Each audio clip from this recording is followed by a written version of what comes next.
Sebelum ke sesi tanya jawab, saya kepingin tahu teman-teman di sini yang lahir setelah tahun 96 berapa orang ya, bisa mohon angkat tangan gitu. Wah, di atas 50% berarti ya. Teman-teman di sini yang ikut organisasi atau pergerakan berapa orang? Lebih sedikit lagi ya. Nah ini penasaran, memang bikin saya penasaran kenapa emang ada kecenderungan katakanlah sebut saja gampangannya Gen Z ini tidak ikut organisasi pergerakan atau politik atau kampus, ekstra kampus, tetapi minat terhadap wacana politiknya itu sepertinya cukup tinggi. Oke, pertanyaan saya ini tidak perlu dijawab langsung, tapi saya uraikan aja. Saya kasih satu kesempatan, jadi biar gampang. Satu penanya pertama, nanti biar langsung Pak Guru jawab. Ya, baik. Assalamualaikum warahmatullahi wabarakatuh.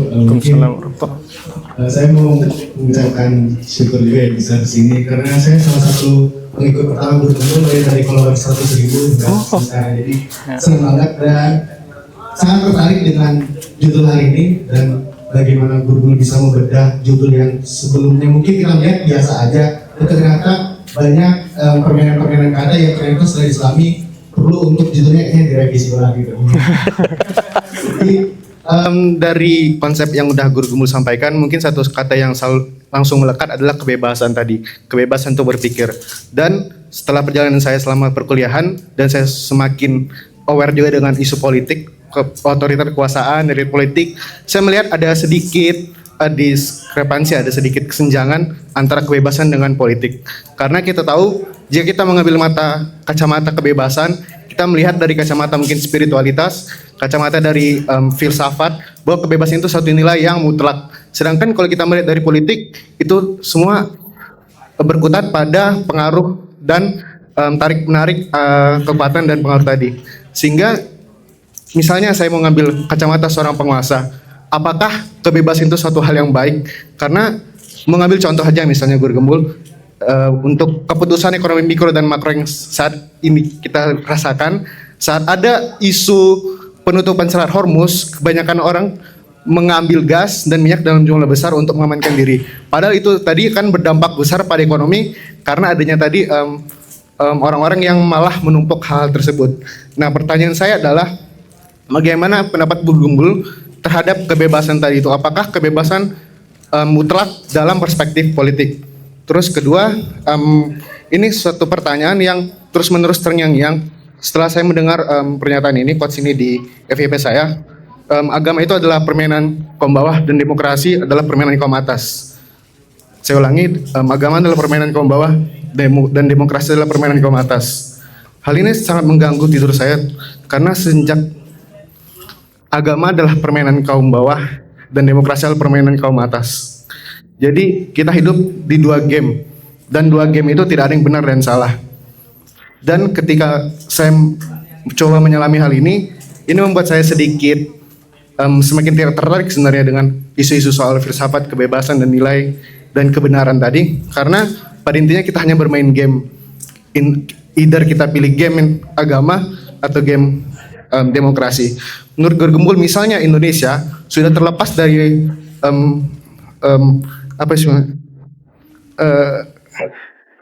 isu-isu soal agama tadi lah yang mengganggu tadi, logika mistika itu tadi yang membelenggu. Kita sudah lepas, kita udah seperti Amerika, kita akan memasuki game yang berbeda, game demokrasi, di mana demokrasi digunakan sebagai alat untuk mengatur, untuk mencengkram orang-orang yang tadi itu mencoba mungkin untuk bebas, misalnya kayak Gen Z di Amerika yang mencoba untuk mengutarakan pendapat mereka tentang perbedaan gen tadi, perbedaan tentang gender tadi. Itu tadi kan soal demokrasi juga yang sampai sekarang tidak lepas juga di Amerika. Dan itu pertanyaan kedua saya, bagaimana pendapat Guru Gembul tentang hal ini? Apakah lagi-lagi kebebasan itu nyata di dunia ini? Terima kasih. Dengan Kang siapa, Kang? Dengan Josiah. Oke, terima kasih. Oke, tepuk tangan dulu sama Kang. Langsung jawab, Kang? Langsung. Iya, langsung aja. Makanan. Iya, tiba-tiba ada makanan. Oh, dia melototin saya. Kayaknya pengen dimakan. Ya, Josia. Bukan Joshua. Josia. Baik. Kenapa namanya Josia? Nah, tanya aja kan. Ya sudah. Sebenarnya kita tuh manusia itu sering bikin istilah-istilah, diksi-diksi, kata-kata yang kita tuh tahu mustahil untuk bisa mencapai konsep dari diksi itu. Salah satunya itu adalah kebebasan. Kebebasan tuh sebenarnya nggak mungkin bisa kita capai dengan cara apapun. Cuman semakin kita berkuasa, semakin banyak opsi kita untuk mendekati kebebasan. Tapi tidak mungkin kita itu bisa bebas. Begitu. Nah, dan kebebasan itu sendiri itu tuh tidak pernah juga diinginkan oleh manusia. Manusia itu tidak pernah menginginkan kebebasan. Manusia tuh cuman pengen kebutuhannya itu terpenuhi, bukan bebas. Soalnya saya punya teman, tapi temannya itu satu kelompok besar, jumlahnya itu sekitar 270 juta orang. Mereka tuh bersikeras tidak mau bebas. Percaya nggak? Ada manusia jumlahnya ratusan juta, mereka tuh tidak pengen bebas, mereka tuh pengen jadi budak. Bayangin, hanya demi jadi budak, mereka harus menempuh pendidikan sekian lama hanya demi jadi budak. Misal, ada orang yang sekolah SD harus ranking 1, SMP ranking 1 dikejar-kejar, PR belum diselesaikan, aduh ngantuk-ngantuk malam-malam harus ngerjain gitu ya. Kemudian datang ke sekolah paling pagi, nyari orang yang ranking 1 untuk dicontek gitu kan. Oh, pokoknya mah habis-habisan dia untuk akhirnya dapat ijazah. Setelah dapat ijazah tuh apa? Ijazah itu disodorkan kepada korporat agar jadwalnya ditentukan sama pihak lain, gajinya ditentukan sama pihak lain, kapan gaji itu diberikan juga ditentukan sama pihak lain, dia kerja di mana ditentukan sama pihak lain, kerja sampai jam berapa ditentukan sama pihak lain, bekerja sama dengan siapa satu kantor ditentukan sama pihak lain. Artinya apa? Dia tuh sama sekali tidak ingin bebas, dia ingin diperbudak. Dia datang bawa ijazah, Pak, tolong beri saya pekerjaan agar gaji saya Bapak yang tentuin, agar jam kerjanya Bapak yang tentuin. Nah, saya kenal orang semacam itu tuh 270 juta. Yang saya kenal doang. Terus datanglah saya kasih Anda kebebasan. Anda bebas mau ngapa-ngapain aja. Bebas mau-maunya. Ternyata dia nggak mau. Saya mah berpikir yang penting gimana caranya besok bisa hidup. Nah, jadi masalahnya manusia itu tidak menginginkan kebebasan. Manusia itu menginginkan kebutuhannya terpenuhi. Karena kita tuh makhluk biologis, kita tuh bukan Tuhan, kita tuh makhluk biologis. Karena itu kita tuh ketergantungan. Makanya siapa yang mengatakan saya ingin bebas? Siapa yang mengatakan, oh saya ingin begini dan begitu sesuka hati saya? Itu sebenarnya adalah fata morgana dalam benaknya saja. Intinya adalah, bahasa lainnya adalah, saya pengen semua kebutuhan saya itu terpenuhi. Kebutuhan saya terpenuhi, maka saya tuh ngomongnya saya tuh ingin bebas. Wah, siapa yang siapa yang bisa memenuhi kebutuhan saya ya? Cewek itu ada 10. Saya bebas pilih. Nah, kebebasan itulah yang diinginkan. Tapi itu bukan kebebasan. Itu sebenarnya adalah dirinya masih terikat pada hasrat seksual, gitu kan?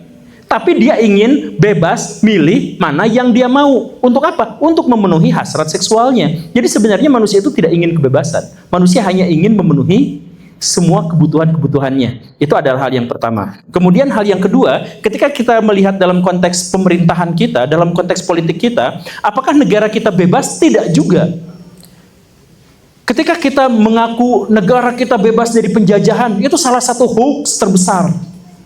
Kita tuh gak pernah lepas dari penjajahan. Karena apa? Karena penjajahan adalah konsekuensi dari interaksi kita dari pihak-pihak yang memberikan kita alat pemuas kebutuhan.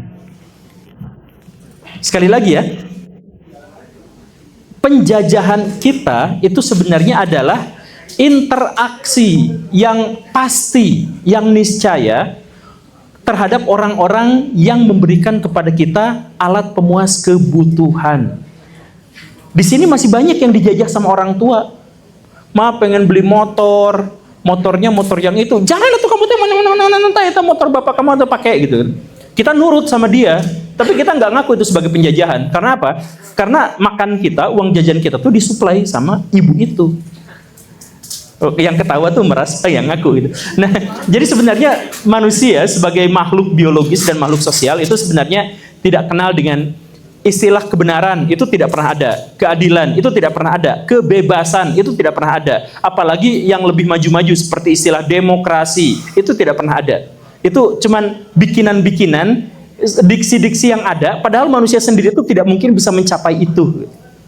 Itu nanti silahkan didiskusikan. Jadi seperti itu. Kemudian istilah bahwa agama itu mainannya untuk orang-orang miskin dan demokrasi itu adalah mainan untuk orang-orang kaya. Begitu. Terakhir kali saya dengar kata-kata itu tuh keluar dari seorang ahli konspirasi yang saya temui, namanya Pak Dharma. Beliau mengatakan itu, nah, jadi ya beliau tuh Kristen, tapi Kristennya tuh menolak kekristenan. Tapi dia Kristennya taatnya luar biasa. Taatnya luar biasa dalam artian secara spiritual dia tuh benar-benar ingin memperjuangkan keadilan, perdamaian dunia gitu. Dia tuh pengen gitu. Cuman iya begitulah. Nah, terakhir kali seperti itu. Apakah itu benar atau tidak? Itu tidak pernah benar. Karena apa? Karena lagi-lagi ya, itu adalah istilah-istilah yang sebenarnya tidak pernah benar. Bahkan istilah kebenaran pun tidak pernah benar.